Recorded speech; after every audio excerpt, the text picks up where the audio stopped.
It's time now to look at the weekend newspapers, and to help me make sense of it, I'm joined by the Deputy Editor of the Mail and Guardian, Beauregard Tromp, and by gender-based activist Anele Mda. Thank you so much for joining us here on The Fix. Now, you've listened to the National Director of Public Prosecutions speak there about the struggle against corruption, but also just the prosecuting authorities' ability to deal with issues of justice around gender-based violence. Anele, today, of course, is International Women's Day. The NDPP essentially admitting that the justice system is failing women and children. It was, I think, first of all, thank you for having us, Karima. I don't think it's something that was shocking at all, because we live every day in South Africa to experience how much women are an inconsequential stakeholder in this country, how much children are just an insignificant and a stakeholder that no one pays attention to. And to listen to Advocate Shamila Batohi, admitting in such a way that there's literally little that is being done, it just goes to unveil to us the extent to which the country is not even grasping exactly what are we dealing with when we are dealing with women issues. I mean, just a few minutes ago, I was saying that it's funny how there was a rapid response into dealing with issues of coronavirus in this country. But if you are talking about at the time when the president, declared a state of emergency on gender-based violence, you couldn't see any action. You couldn't see the resources that are being absolutely. There's never been an assembling of resources to say this is catastrophic and this needs us as a country to change the gear. There was no gear that was changed. Now, Beauregard, you guys led, obviously, with this issue of the coronavirus. We've now had our second confirmed case by the health minister. The comparison that Anele is making is fair, but of course we can't also sit back and wait for the coronavirus to happen and not do anything. Absolutely. No, absolutely. I mean, we've, for the past month, we've been talking about the coronavirus, looking especially at government's plans to deal with the coronavirus. Right now, I've learned again, or it's been confirmed, the difference between an epidemic and a pandemic. Gender-based violence, pandemic. Yes.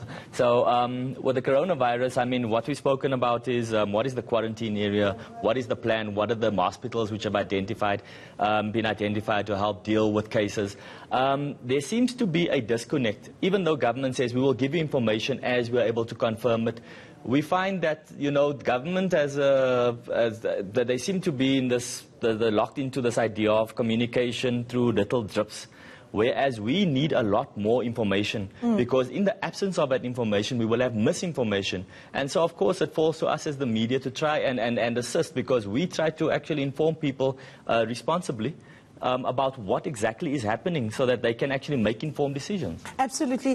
Anele, let me bring you in. If you look at today's newspapers, do you get a sense from the front pages that we are actually celebrating International Women's Day, given the position that women and children find themselves in this country? Not a single newspaper that I've seen is leading with issues relating to women and the things that affect women's lives. Actually, when I browsed through the newspapers, I was like, wow, I'm shocked, but I'm equally not shocked as well, because there is this global attitude that women issues are such peripheral non-entities that there is no state, there's no nation, there's no society that should preoccupy itself with. And the funny thing about that, Karima, is that we are bringing up a young nation in the form of young girls who must live to experience that if you are a woman, your sin first is your gender. And you will also live to experience that you were born on the side of the sin, because whatever that affects you on the basis of your gender, no one will pay attention to. Even if it's International Women's Day. Absolutely. Beauregard, we've got 30 minutes, or rather 30 seconds. I wish 30 minutes, 30 seconds left. Just quickly on the coronavirus, which seems to dominate all the headlines. Obviously, we need to trust the Department of Health and the Ministry of Health, but what can they do better? I think they can give us better information. I think that they can acknowledge their failures where there has been that, and just give people better advice. I think that the media has filled the gap, which they're supposed to. That information, you know, about hygiene, for instance, you know, the media has actually been doing that work.